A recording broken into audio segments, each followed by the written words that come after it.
OC World is made possible by the generous contributions from the Marisla Foundation, the Keith and Judy Swain Family Foundation, Orange County Community Foundation, and viewers like you.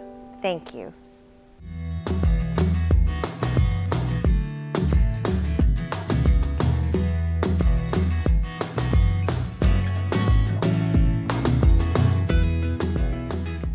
Hello, and welcome to OC World. I'm your host, Joone Kim-Lopez. In part one of our exclusive interview with Secretary of California Natural Resources Agency, Wade Crowfoot, we focused on the drought and the water crisis.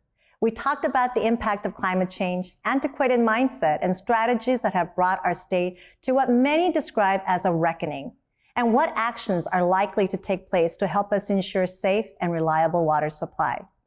In part two, we're going to examine some interesting and innovative solutions to address other impacts of climate change, such as wildfire, sea level rise, and flooding, all of which fall under Secretary Crowfoot's responsibility, and aided by the 25,000 employees who work for the agency.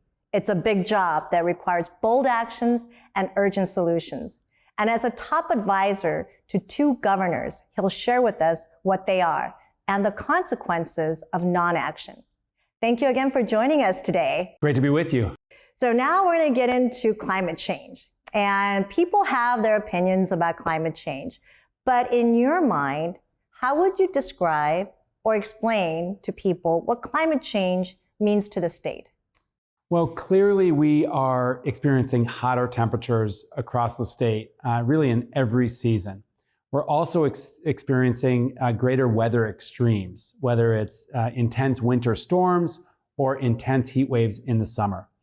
So, we in state government are working hard to reduce pollution, reduce carbon pollution, because science is very clear that it's that pollution that is heating up the world and destabilizing our climate. But regardless of whether, somebody, understands that science, the facts are clear, which is our weather is changing in California, and it's having a drastic impact on the threats that we face.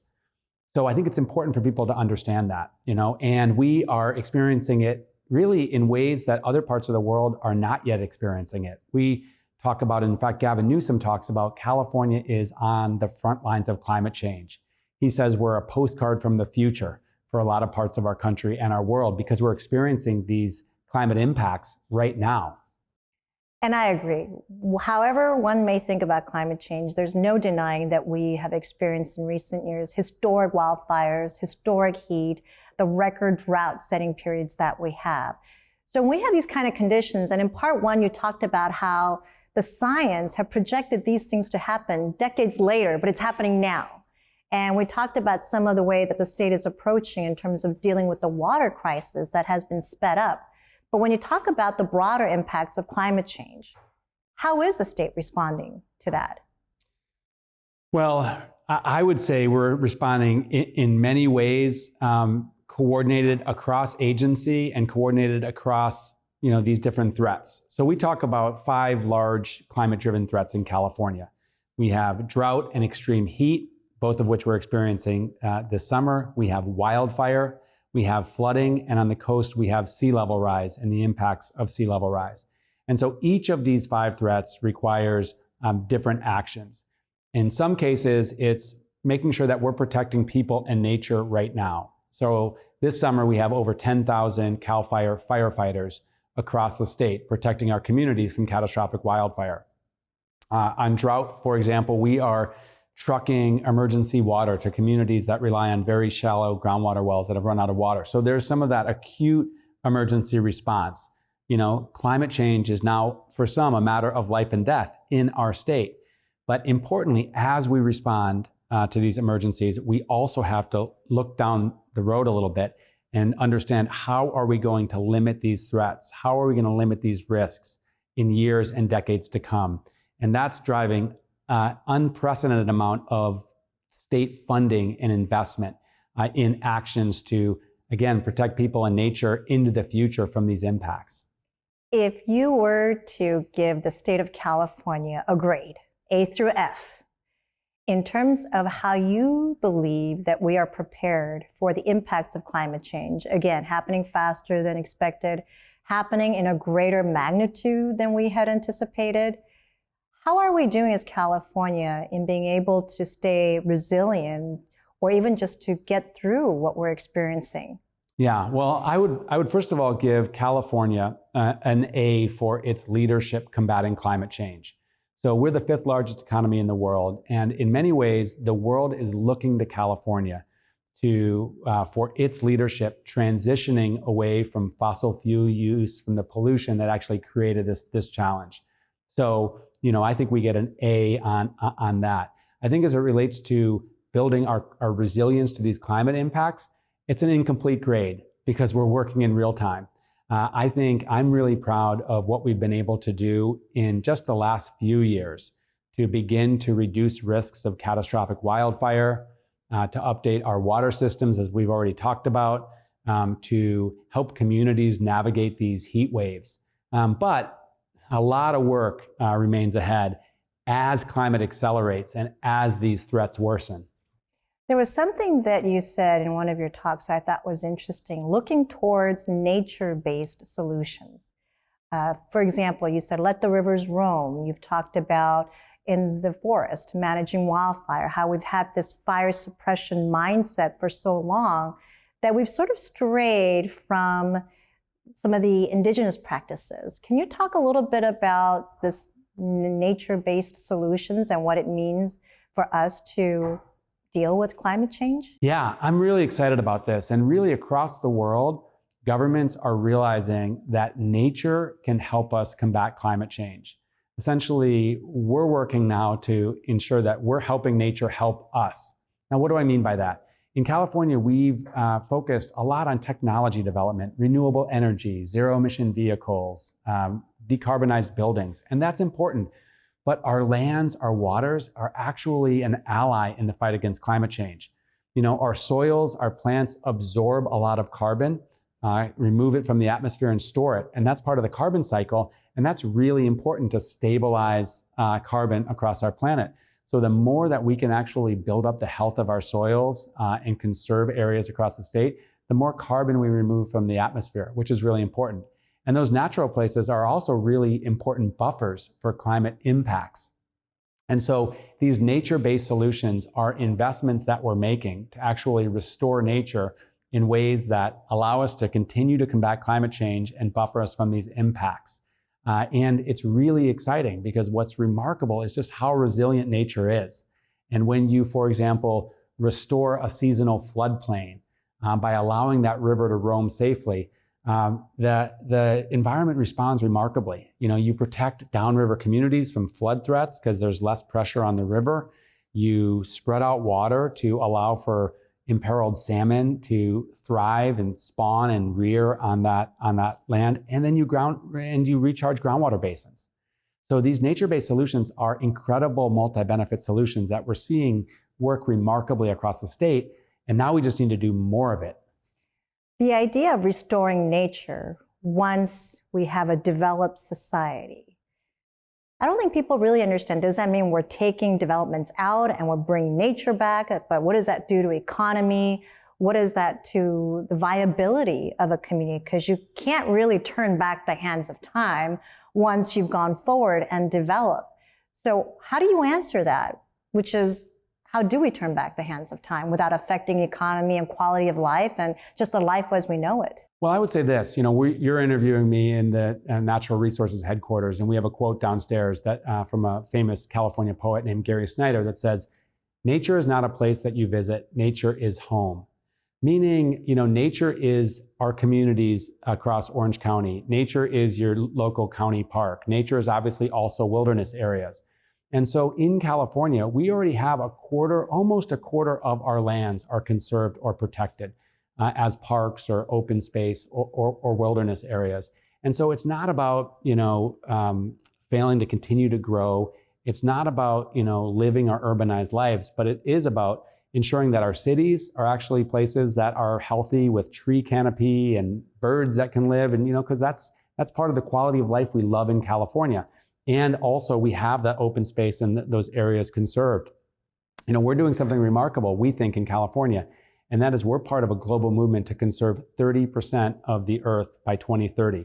It's called 30 by 30. And in California, that means we'll be working to conserve almost 7 million acres of additional lands for people to utilize, as well as for birds and fish and wildlife to obviously thrive on, and ultimately to remove and store those carbon emissions. I'll say this, Joone. You asked this question on nature and human society.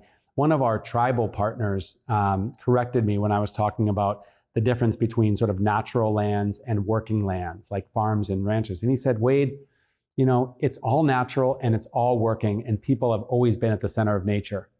And that's a really important tribal perspective, because when you talk to tribes have been stewarding what we know as California for thousands of years. And they say, it's not about separating ourselves from nature. It's about coexisting with nature more effectively.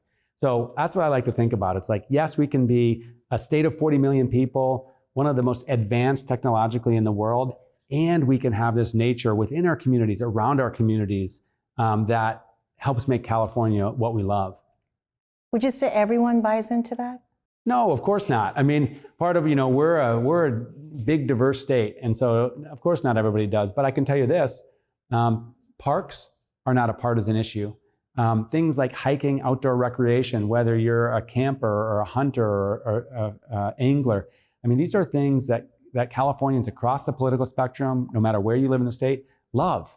I mean, we love our outdoors in California. And I'm so excited about helping protect our outdoors, but also enroll our outdoors in the fight against climate change. Okay, we're going to take a quick break. And when we come back, we're going to talk a little bit about different perspectives and some of your interesting personal stories related to that. So don't go away. We're coming right back with more with Secretary Wade Crowfoot. Come back and see us at OC World. He introduced Mexican art to us, or indigenous art, you might say, from Mexico. When he explained it to us and what it meant, it also made us proud of our Indianness. Before that, we wanted to be Anglos. Manuel played a very influential role in the early days of the Chicano movement. His influence is that of a calm, quiet giant across the entire state of California. Welcome back to OC World. Today, we're sitting down with Secretary Wade Crowfoot of California Natural Resources Agency. Well, thank you again for making the time. I want to work off of the last conversation we had right before the break and how people have different views. But when it comes to parks and the things that we enjoy in life, it's not a partisan issue. However, being the secretary, you have to navigate through different politics, which is getting a little bit more polarized in their viewpoints. And one of your videos went viral a few years ago with back then President Trump when you talked about climate change. So Wade and Tom, please. Yeah, well, from our perspective, there is amazing partnership on the ground, and there needs to be. As the governor said, we've had temperatures explode this summer. You may have learned that we broke a world record in the Death Valley, 130 degrees. But even in greater LA, 120 plus degrees. And we're seeing this warming trend make our summers warmer, but also our winters warmer as well.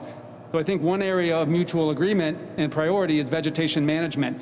But I think we want to work with you to really recognize the changing climate and what it means to our forests, and actually work together with that science. That science is going to be key, because if we ignore that science and sort of put our head in the sand and think it's all about vegetation management, we're not going to succeed together protecting Californians. Okay. So how do you have to deal with both sides? And when you run into resistance or oppositions, how do you navigate that as a secretary representing the state of California? Well, I'd say this, even in the state of California, where most of our residents believe in in what we're doing on climate change and understand the science, there are people that have vigorous disagreements. And I view my role, if you work for state government, you represent everyone. So you have to work to find common ground.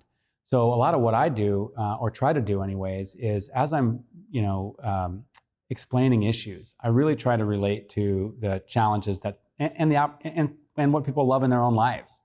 So that's been one way that I've tried to do this. Here in Sacramento, remarkably, what gets attention is the conflict. But 90% of the time, our state leaders, 120 legislators, the governor, agree on what we need to do across the state.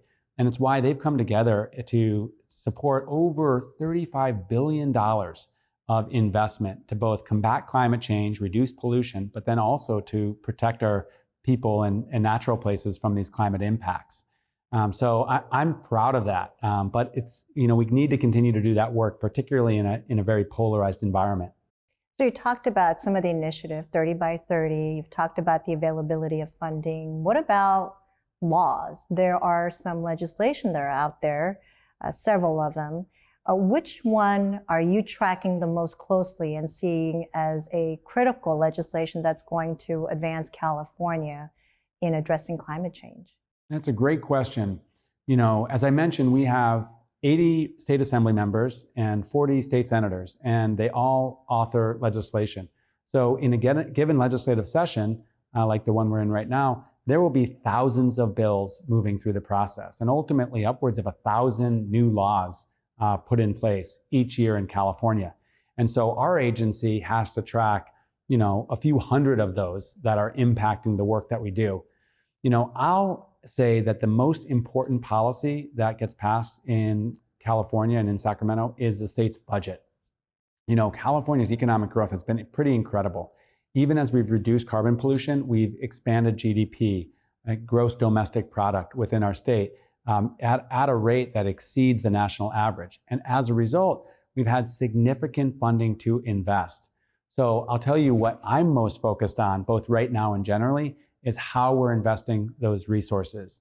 And if we're successful, every community is actually receiving those resources. So in Orange County, that could mean that open space that your communities wanted for some time actually gets acquired through the state funding, or that park that needs improvement, or that coastal wetland that we want to restore. Or in the case of our Energy Commission, that renewable energy project or that energy upgrade that you got through a state program. So that's really, really important. And I think that's one way where California is really leading the way, showing not only how to set the targets and create the environmental standards, but make this transition, in communities across the state. So there's a lot to do there, and your optimism is important because that's how we lay the path forward. But what keeps you up at night? What do you worry about the most? Well, I'll say there is a fair amount to be discouraged about in the world. If you follow the science on climate change, what we realize is climate change is accelerating. And as I said, it's having impacts on our lives. And so what keeps me up this summer are those emails I'm getting from CAL FIRE about the new wildfires that have started. We're getting updates from our Department of Water Resources around what communities are running out of water, or our 2-week look ahead at extreme heat across the state. I mean, that keeps me up at night because I feel like we are responsible for protecting Californians from those impacts, even as they move with unprecedented pace. I also, I have an 8-year-old, and that's she keeps me up at night. But also, it's a little, you hear this a lot, but it's like trying to figure out like what are we going to leave? What are we leaving to this generation? How are the time that we have in these positions? What are we doing to ensure that those that come after us, whether they're family members or just people in the world, are going to continue to have the kind of life that we've been able to enjoy? So if you were to look out the next year to that question, what would you consider success if these 1-2 things happen in the next 12 months? I know that's a very short horizon for what we work with, but if you were to forecast that out, what would be a real indicator that we are well on our way to path success, or that we've been successful? Well, we're holding ourselves accountable for turning this incredible and historic investment into real projects on the ground that are protecting California from the impact of climate change. So let me take wildfire, for example. Every summer we read in the papers just about the latest fire and the heroism of the firefighters, and that's incredible. But we're not going to respond our way out of this crisis. we need to do a lot more proactive upfront work through things like fuel breaks around communities that reduce the speed of fire coming into communities. Prescribed burns, which are low-level burns based on tribal practices that reduce the density of forests so that those small fires stay small. Home hardening, helping people actually harden their homes so when there is a wildfire, their homes aren't catching on fire. We're spending upwards of over $3 billion over the next 2 years on these projects. And we have hundreds of these projects going on around the state. So the way I'll measure success is if we can point to, a member of the public, a person in the media, to specifically each of these projects that are working.